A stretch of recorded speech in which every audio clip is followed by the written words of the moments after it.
ஆச்சி குழம்பு மிளகாய் தூள் வழங்கும் மணி செய்திகள். இணைந்து வழங்குபவர்கள் அரசன் சோ.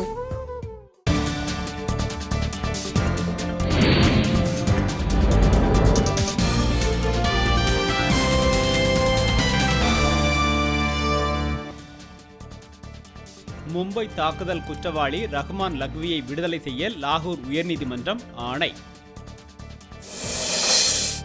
தமிழக தொழிலாளர்கள் படுகொலை, நாளை ஆந்திரா செல்கிறது பாமகவின் உண்மை கண்டறியும் குழு.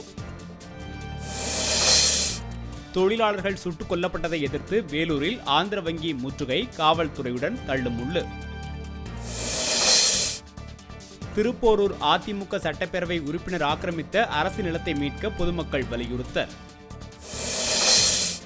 தனியார் நிறுவனத்திடம் கையூட்டு பெற்ற சென்னை கலால் வரித்துறை அதிகாரிகள் 2 பேர் சிறையில் அடைப்பு. கோவை மாவட்டம் அன்னூரில் பள்ளி மாணவியை பாலியல் வன்கொடுமை செய்த பீகார் மாநில இளைஞருக்கு அடி உதை. தேசிய நதிகளை இணைத்தால் 64 கோடி பேருக்கு வேலைவாய்ப்பு கிடைக்கும் அறிவியல் வல்லுநர் பொன்ராஜ் தகவல்.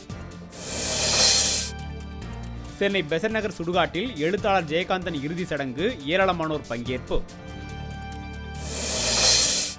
தங்கம் விலையில் 200 ரூபாய் குறைவு, 1 பவுன் அணிகலன் தங்கம் 20,056 ரூபாய்க்கு விற்பனை. உத்தரப்பிரதேசத்தில் எழுதுகோலை திருடியதாக பள்ளிக்கூட முதல்வரால் தாக்கப்பட்ட மாணவன் உயிரிழப்பு.